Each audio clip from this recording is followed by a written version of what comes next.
Good evening, Misfits. This is your 20.2 breakdown with your friendly neighborhood Misfits, Drew, Sherb, Hunter, here to bring you some movement tips, some workout strategy, and as always, a no bullshit approach to your open workout. Before we get started, we'll go over some housekeeping items.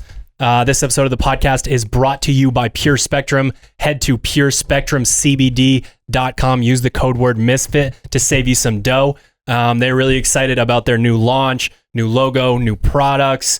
They've actually one of my favorite products, the tincture, is up to 500 or 5,000 milligrams now. So really packs a punch in there.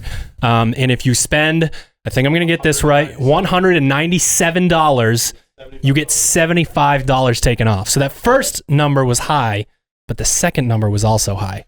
And that goes on until Sunday. Make sure you use the code word Misfit, purespectrumcbd.com. This episode of the podcast is also brought to you by Sharpen the Axe.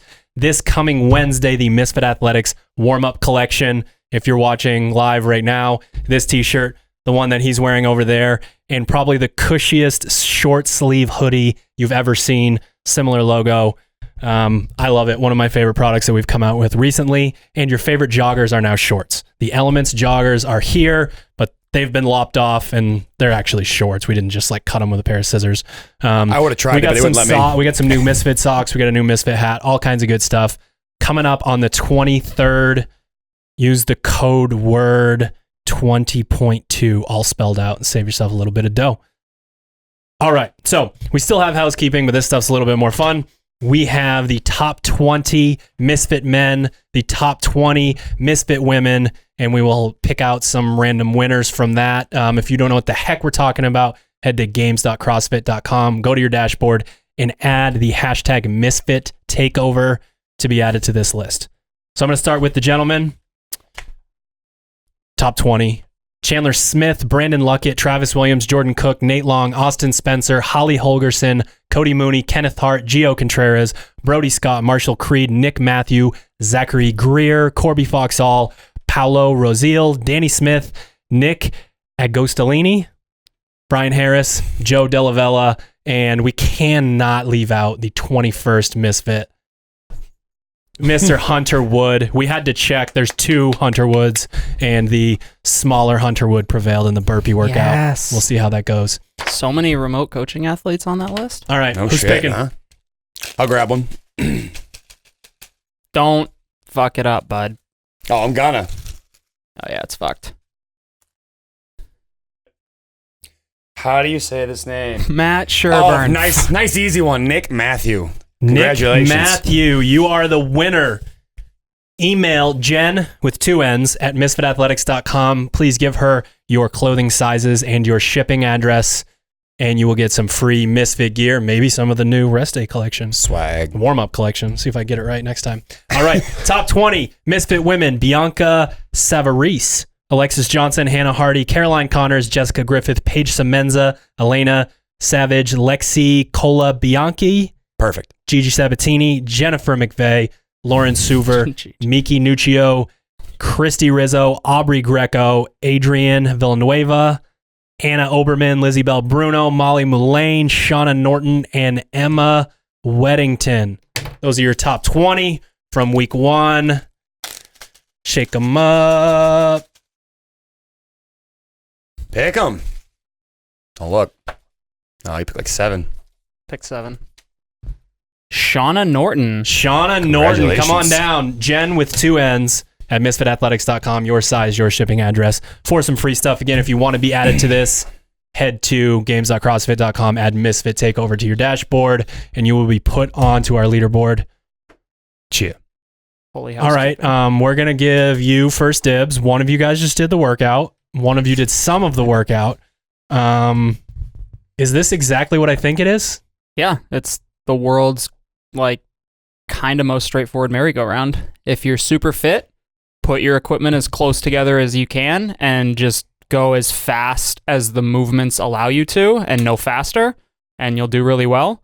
If you're maybe like in that middle, just slow it down just a hair. But I mean, there's not a whole lot. There's not a whole lot to it. I'd say like just being efficient with the dumbbells and the toes to bar, obviously, and then trying to stay relaxed with the double unders. And I think probably the biggest thing that helped me was just controlling my breathing, just from the start.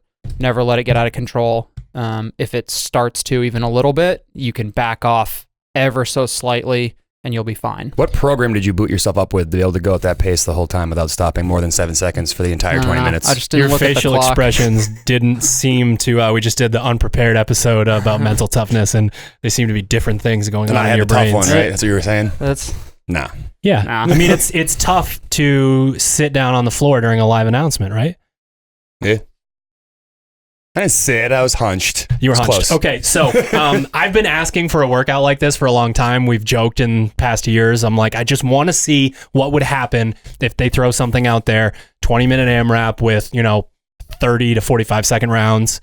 I mean, that's what we have here. McLeod, I'm not really exactly sure how to say his name, but before you guys went, I was clocking his rounds.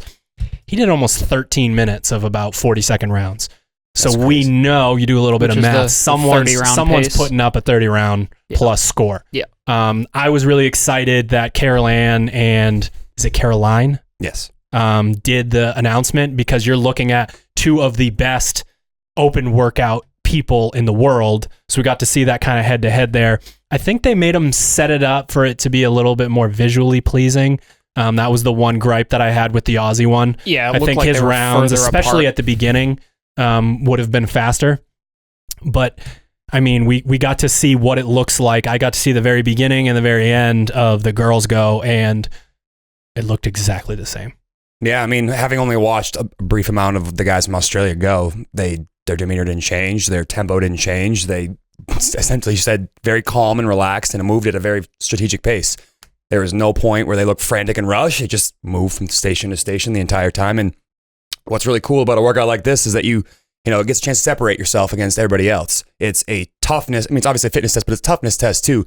Can you convince yourself to stay at that same pace? I mean, I looked at the clock over and over again in that workout and just said, all right, well, cool. I did 1 round in 40, then 2 rounds in 1:20, and you just go on that. And then all of a sudden it goes much slower that for me. But like, you could see that happening in your head. Like, all right, that's what I'm getting into. And I looked up at the clock after like 2.5 minutes and we had done 5 rounds. I was like, all right, well, this is going to be a merry-go-round for sure. Like, going to be tough. One of the reasons we go into these workouts with a strategy and focusing on movement efficiency is so that you can rewrite the narrative between your ears about what you're about to tackle.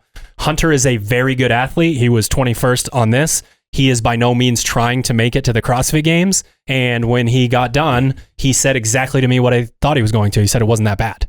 Yeah. It's just sort of that 20-minute merry-go-round style workout.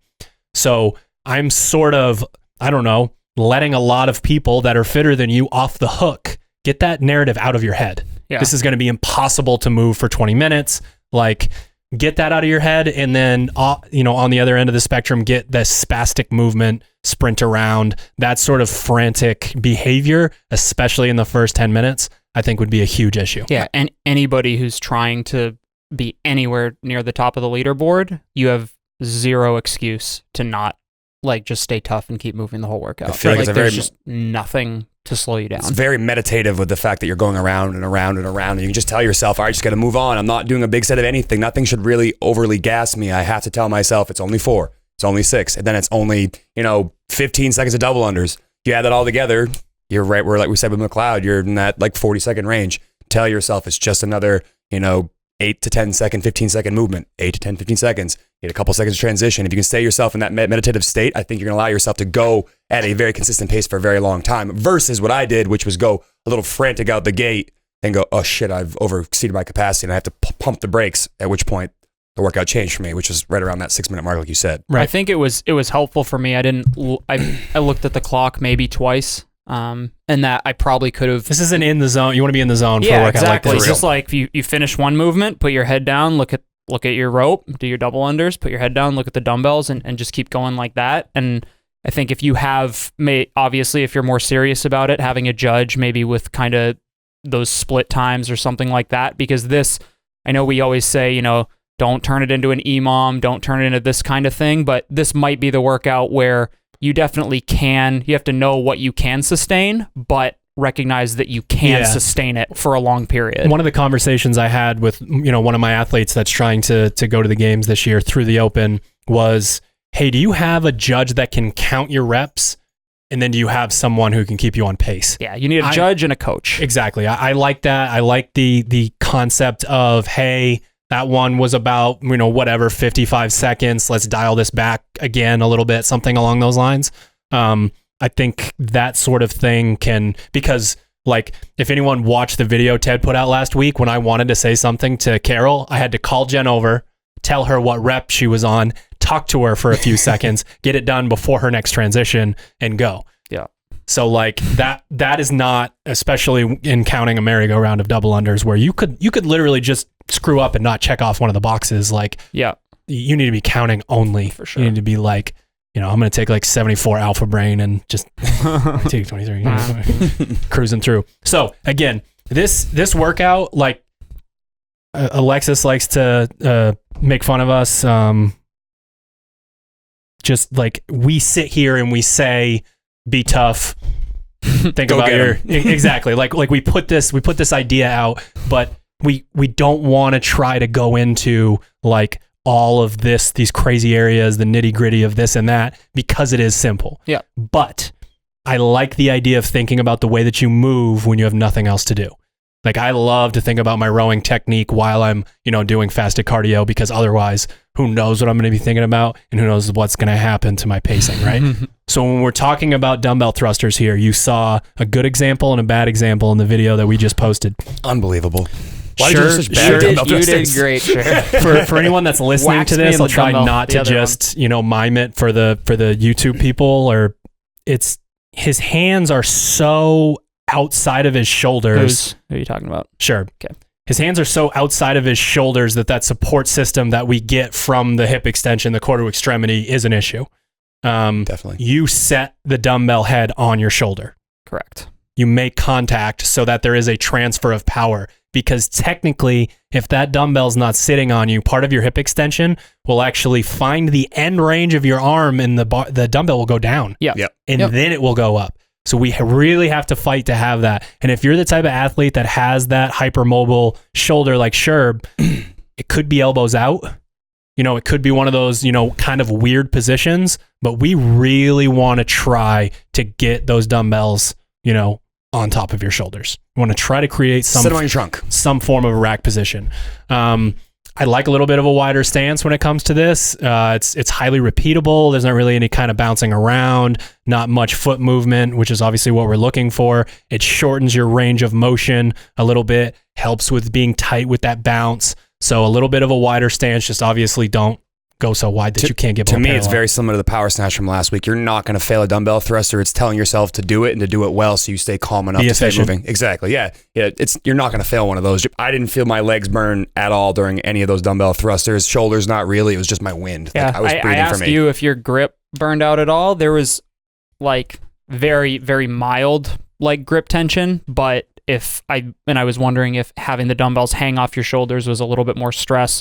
Like he said, I'm hanging on end range, so I'm not really like squeezing them too tight. They're just really just hanging there. Yeah, so I mean, it was rest the flat part of your dumbbells on your head. Use your hips to drive them overhead, and I agree. My legs were never no burn my legs at all. There's really nothing that was burning. No, at all. It was just honestly breathing for me. So what that tells me as a coach is I can ask for a nice hip extension. I can ask for the athlete to really think about closing that knee joint and driving through the heel and making sure that you're not because what some people will do is they'll slow everything down to try to slow the breathing down. But if you need to use more energy, then your heart rate's going to go up anyways. Yeah, and if you're somebody who maybe isn't a fan of something like toes to bar or something, every bit of efficiency with the dumbbells is going to make a difference in 13, 15 minutes into the workout. It's like going on to just kind of a nice segue into the toes bar. You were talking about finding some kind of meditative pace or talking to yourself about your movement efficiency while you're moving. I did exactly that during my toes to bar. Probably the only part of the workout that I actually enjoyed was the 6 toes to bar each round. But I was moving through those and thinking about, all right, I did close my eyes and think, just breathe. Like big breath out as those legs come out, breathe in as those legs fall down, and hopefully try to catch my wind. I mean, it didn't help me too much towards the end, but it was really comfortable on that movement the whole time because I was able to catch my breath and sort of rest while I move. We talk about that all the time on our podcast. the best in the game find a way to recover while they stay moving. And for the middle movement to be one of those movements where you can do that, it's a really nice way to prepare yourself to then move quickly back to the jump rope and then to the dumbbell thruster again. 80% of these rounds will have a movement where you can breathe and rest while you're moving. Agreed. The dumbbell thruster takes a little bit more focus. It takes a little bit more energy to go through. But like, that's the first thing that I thought of when we were talking about that kind of that transition and that meditative pace. When you go over to the toe to bar, we try to get people away from the scoop toe to bar. Like if you're in a race at the end of this workout and you need to start, jackknifing and getting your foot up there, your feet up there, that's perfectly fine. But when we know that this workout's about your breathing, it's about being able to go round and round. You guys are talking about, like you're saying that your forearms hurt or your grip hurt, but you're like, kind of. So you're trying to find something that hurt, which means to me that this workout is about your cardio. Yeah. Like how can you move through 100%. it? So if that's the case, I want as much breathing as possible during those toes to bar, and that sort of strict leg lift, like that's too frantic of a movement for me to buy me another second or two that I saw McLeod start to fall apart as he walked over to his double under and then transitioned back to his thrusters. He wasn't super pumped about what he was doing. So I saw frantic on 2 of the 3 movements, and I'm saying I think we can go pretty smooth on 2 of the 3 movements. You move fast, you move frantically those 2 movements, and we go side by side and I scoop and you do the calm toes to bar. You gain a half a second, which is no different than untangling your jump rope for 1 second or grabbing a quick, before you go. Yeah. It's not worth it. It's just not a. I'm not seeing that as worth it unless you get 15 minutes into this workout and you're a psycho like Alexis and can hold on. You know what I mean? Like, and she's just going to start ping, ping, ping. And it's like, but that's, we're talking about an outlier in a very specific movement. When it's this podcast, we're talking to a lot of different people. We're saying be smooth on your toes to bar and please breathe. Breathe on your toes to bar. That's going to set you up to be able to walk over to the double under. Again, like you said, if you're shooting for that top 20, the rope should be pretty damn close. Yep. But just this overall concept of like, the thruster is going to do a little bit, but it's 4. It's 4 reps. Like that's the hardest part in terms of, what it's asking your body to accomplish. And obviously the hardest part's the mix, but as you move your way through that mentality of like, I'm going to pick it right up, but it's smooth. Yeah. Think about like frosting a cake as opposed to like stabbing a cake. There's just no... I was stabbing cakes. You were definitely stabbing cakes out there. There's just, you can just maximizing the hip extension in the thruster, using the stretch reflex that we talk about, getting long in the toes to bar.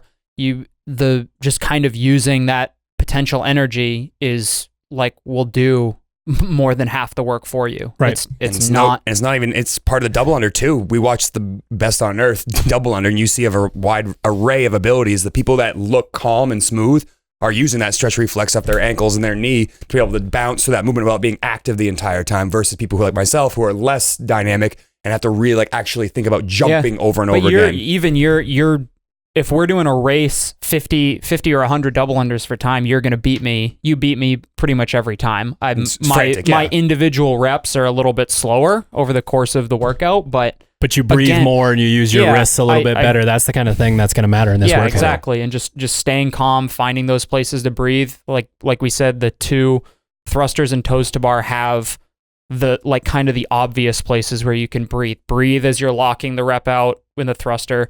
Breathe as you're bringing your feet back, or whatever works for you. That's what I did. Breathe as you bring your toes down, and then just breathe normally on the double unders. Everybody who's listening to this is probably somebody who at this point treats a set of 24 double unders like a nice little comfortable break. So let's drop down and talk a little bit about the Hatchet Athletes. When you're dealing with something like this, if we're trying to build in a break so that we can get in that meditative state, we go in 3 and 3 on the toe to bar. We go in 2 and 2. Do we split up the double unders on purpose? Like if we're trying to create the merry-go-round and keep those edges smooth, where would you guys say you could break up the reps instead of standing around? I think the toes to bar is the best place to do that personally. 3, spin, I think something like that. Too much work to pick the dumbbells back up. It's just a lot of effort to convince yourself to bend over again and grab them, put them on your shoulders, and then do the movement. So for me, it's the toes to bar, or honestly, there's nothing wrong with taking that quick after double unders to be able to grab your dumbbells, go right thruster, toe to bar, and then, 3 and 3, then do your double unders, and then take that, second to gather yourself. Because the toes to the bar, we've seen athletes who get to the end of workouts and are able to rifle out, 20 in a minute doing singles because they just stay moving. Right. And for a hatchet athlete that maybe doesn't have the ability to do 6 repeatably, do 3 and 3 and stay moving rather than doing 6 for half the workout and then falling apart. Yeah, I think recognizing that you're going to probably do close to or over 100 toes to bar, if you know that's not in your wheelhouse in any, whether it's small sets, big sets, whatever, the turn and spin is no problem at all. No. Assuming also that your double unders are pretty consistent. I asked a handful of people to break up their power snatch last week. They said no by not doing it during the workout. And I think that they probably wish they had after they saw their score. And that's just knowing your capacity and saying to yourself, if this is a 20-minute workout, then my rounds should be around the same time every round. Yep. You fall off a little bit. And if you know that, you have to pick a realistic strategy for that first one. So if you're going unbroken, but you're doing what Sherb said, when you drop the rope, you set it exactly how you want and you let yourself take that big nasal breath before you go, do that round 1. Do that every single round. People think that they can get ahead, but it's, the physics of it, it's all still there. You've completed this amount of work and now you have this time left over and your gas tank still took a hit. I was going to say, I definitely consider myself in the tier of a hatchet athlete, with my training. And for me, looking up the clock and at the end of the first round, seeing whatever, it was 42 seconds or 45 seconds and then going, shit, you're going, I better go with you. Just ends up making you run a race you're not ready for. And like you said, it's aerobic. So when it's aerobic, it needs to be repeatable. So taking those extra seconds to take that rope down and even maybe walking over to the bar a little more casually versus hustling over, which is what I did in the round 1, could have changed the outlook. Like you said, you shouldn't look like your toes 5 minutes into a 20-minute workout or you did something wrong. Yeah, we kind of talked about it last week, fast twitch versus slow twitch. The faster athlete may benefit from coming out a little bit faster and A little bit faster, right? faster. Yeah. You don't want 45 seconds added to your round. Yeah, for sure. This there's just no, you can't do that. If you're a fast twitch guy, Pump that brake. use your rest probably between your reps, use the fast twitch and the finishing your 4, 6, and 24, I guess, if that's even how that works, but it's definitely a sustained effort. And you have to recognize you're not going to slow down too much unless you really blow past your capacity in the first. Like your censorship there. That's nice. My mom appreciates it. Yeah, sorry. Yeah, I mean, again, we could sit here and come up with a bunch of different stuff and give you, pacing targets and all that. But at the end of the day, we program stuff like fasted cardio for this exact reason. All the aerobic work we do, we the long stuff. Make sure that your energy systems are ready for this. Everyone who's watching this, their energy system is ready for the score that they could put up. That's something that you need to understand going into a workout. You are already capable of what you're capable of. Yeah. So creating that narrative in your head of, I'm used to being uncomfortable for much longer than this. 30 minutes, 50 minutes, 70 minutes, whatever. We've made people do some crazy shit. And this is why we make them do that. Because you go into this workout and you can laugh at that time that I pushed the 30-minute row a little bit harder, probably hurt worse than this did. Yeah, it definitely does. There's no walking around. There's no transition on the 30-minute row. You can, having just done it, 1, it's not that bad, but 2, if you're trying to create that narrative in your head, and the best way that we can kind of seek comfort in the unknown is compare things to what we do know. Exactly. Before 20.1, we had that terrible power snatch bar facing burpee workout. The first week of the open cycle, we had that dumbbell thruster toes to bar ladder. Fasted cardio every week. You're ready. You're good. Yeah. You're fine. Yeah, that's that it. Like we said, we're going to give you, that's Hunter's final thoughts. We're going to give you a no bullshit approach to this workout. You have already created this athlete that's going to be able to perform really well in this workout. So it's all about getting that story straight in your head. There is no way you can't cruise through this for 20 minutes. Obviously, the intensity is dialed up just a touch for those first 15 minutes. And if you got some extra in the tank, let it go. Use it. Last 3 minutes. You good? I'm excited to see how this goes.